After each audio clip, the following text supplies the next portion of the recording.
Aljo against Petr Yan.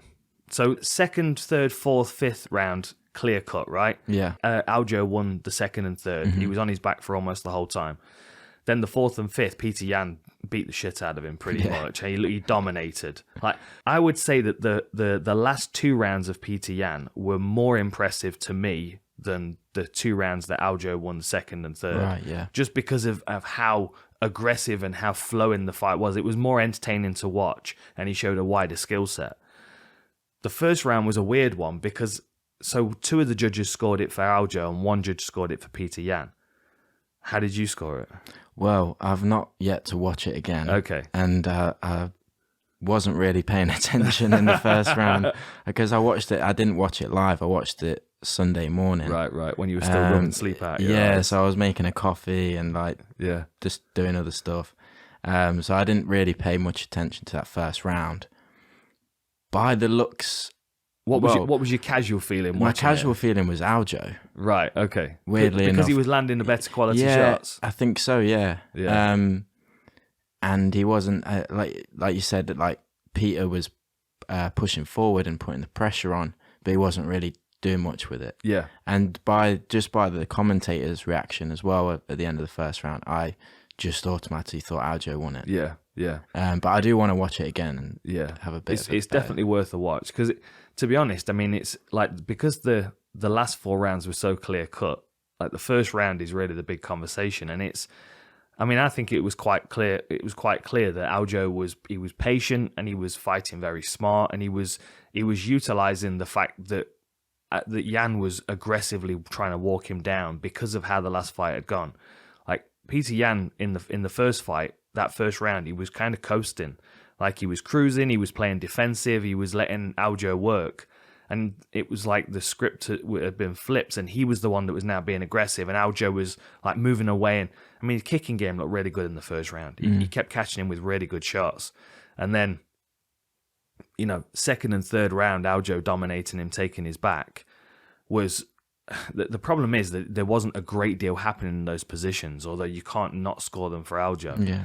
But then, like, Yan coming into the fourth round, it was like now he was annoyed and he knew he had to do something significant. But I wonder in his head whether he thought he won the first, because I bet he did. I bet he felt like because he was pushing forward and Aljo was moving away, and because although he's not acknowledging shots that are landing on him the way that the judges are scoring shots that are landing on him. Right. Like he will block a kick and deflect a punch, and the judge might see that punch as landing, whereas Yan won't acknowledge it unless it actually hurts him. And he probably really doesn't get hurt at all in that first round. Do you know what I mean? So it's like his concept of it, it's always the same coming out of a fight. Like your concept of it's kind of skewed because you only register what is worthy to register for you. But the judges may have seen something very different. Yeah. And if it's a close fight, they'll score those kind of the tapping body shots that got through and didn't land on the guard, whereas Yan might not even comprehend that they landed. It's I think they'll definitely face each other again at some point. They've got to. Yeah. But Aljo called out Dillashaw, didn't he? Yeah. Dillashaw. It was front row, fortunately, so they can get that fight set up. It's a good one. It's an interesting one because they've both got that kind of squat, low, like stance switching style. I'd say Aljo's got the advantage with the kicking game, and Dillashaw's got the advantage with the boxing. But then, where does the wrestling fall? Yeah, that's a big question. I feel a bit bad for Sandhagen though, because his fight, the Petr Yan fight was a great fight, and I do think Petr Yan won. Yeah. But then his fight against Sandhagen-Dillashaw, like there was a lot of, don't really know who. Well, yeah, there was controversy. Yeah, there was controversy. Sure. Yeah, so I still think Sandhagen's got time though. The thing is, he's 29, and because of the style that he has, he's not taking like major damage. He's been subbed once. He's never been TKO'd. He took. I mean, who was it that he took? Was it Alcantara when he was in that like awkward armbar triangle thing and he was taking all those hammer fists? Oh, right, yeah. You know what I mean? Yeah. But like generally, he doesn't take a lot of damage.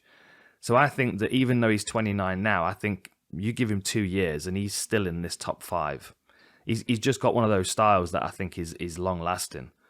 I don't know. I don't know. I feel like we're going to see Sandhagen come back around. Yeah. I don't think it was quite time for him yet, but I certainly can't count him out. He's still one of my favorites to watch on the whole same. UFC roster, and I think that's partly because I can see like a modernization in the way that he attacks. It was almost like Dillashaw took it a certain distance, and then, well, it's like Dillashaw and Cruz took it a certain distance, and then Sandhagen came in and just like pushed it to the next stage. But he's not quite got the, I don't know, he's not quite got it yet. We've seen glimpses of it, like against Marlon Moraes, where he kept setting him up with that back kick and then went spinning hook. Yeah. I wouldn't mind seeing Aljo against PT and one more time, to be honest, straight away. But I know it kind of shuts the division down. Aljo against Dillashaw is a good one, though. Yeah, for sure. Yeah.